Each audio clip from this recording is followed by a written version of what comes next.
have to post this story everywhere I can. If enough people see it, maybe a few of you will understand what has happened to me.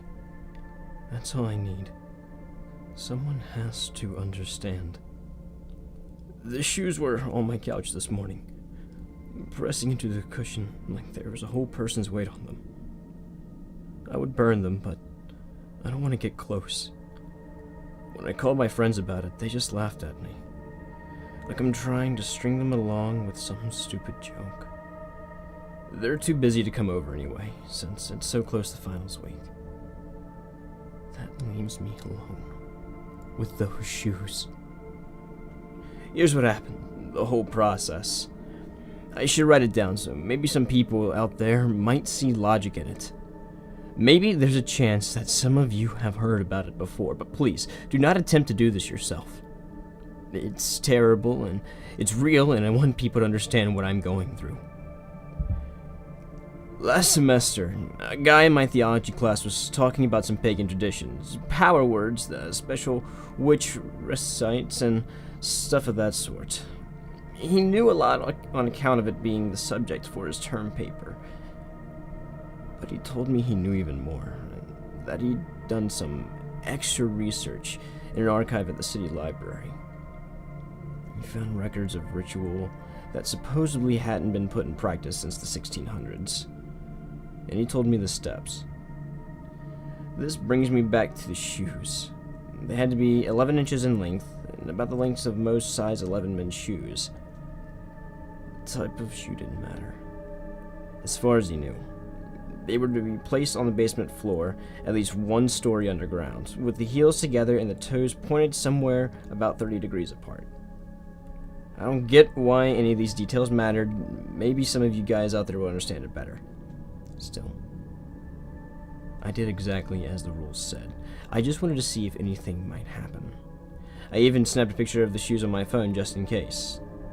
Hopefully you guys can see it here. There was one other item I had to bring, a large pitcher full of dirt. I took it from my backyard and brought it downstairs with me, feeling stupid for going through with this. After placing the shoes, I spread the dirt around them in a thick circle. Exactly how thick wasn't specified, so I just made it a few inches around on all sides. As I spread the dirt, I repeated this sort of chant that the guy had told me. Wake up, Mr. Strider. Wake up, Mr. Strider. For the life of me, I can't think of a single person with the name Strider. It's a weird name, but I said it anyway. So then after putting down all that dirt, I sat with my back to the circle like he told me to. There couldn't be any lights on, he said, except fire, and I wasn't about to smoke out my basement with a bunch of burning logs, so all I had were a few candles. I don't know why I went through with this. I didn't even know the guy very well, and now I'm freaking out. They were on my couch this morning. Okay, here are the next steps that I took. I waited in the dark for what might have been about 5 minutes, but I'm not sure. That's the point. The guy told me I had to wait until I began losing my sense of time. That's when the magic can happen. So he said.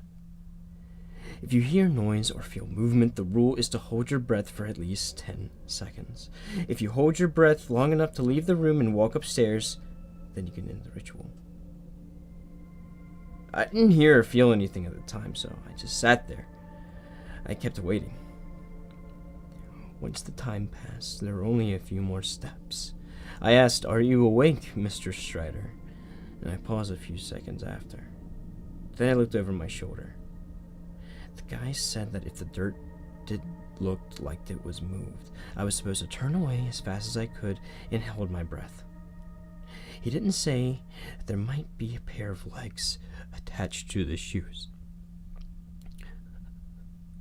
which was exactly what I saw. The legs were not human. They were deformed and slick from some sort of fluid. The skin was gray with what looked like pieces of bone poking out. It makes me nauseous just remembering what I saw. What little I saw. I forgot to hold my breath. I just ran upstairs and shut the door. I swear, I heard another set of steps following me. Maybe I should have just called the police right that instant. It was so dark down there that I convinced myself I was imagining stuff from the shadows. Now I know I wasn't imagining it.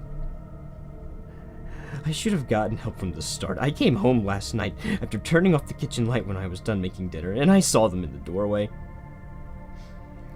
Until that moment, I convinced myself I was just being stupid. That's when I knew I was fucking cursed.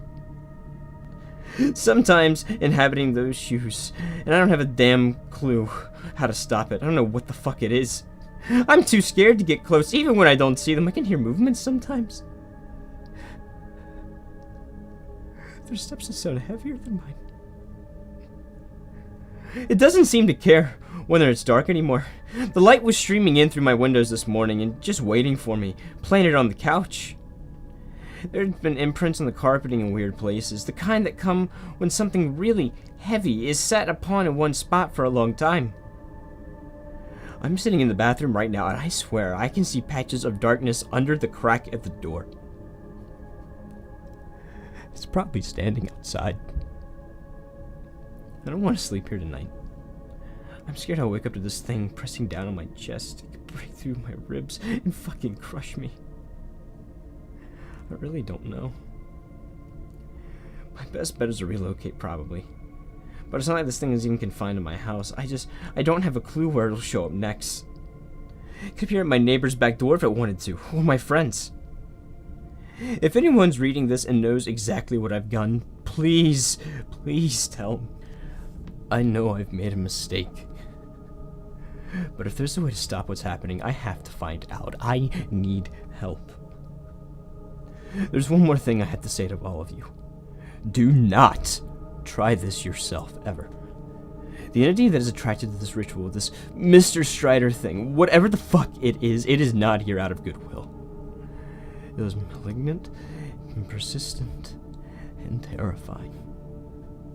I only saw part of it for an instant, but even that brief glimpse of its leg was enough to know I had a reason to fear it.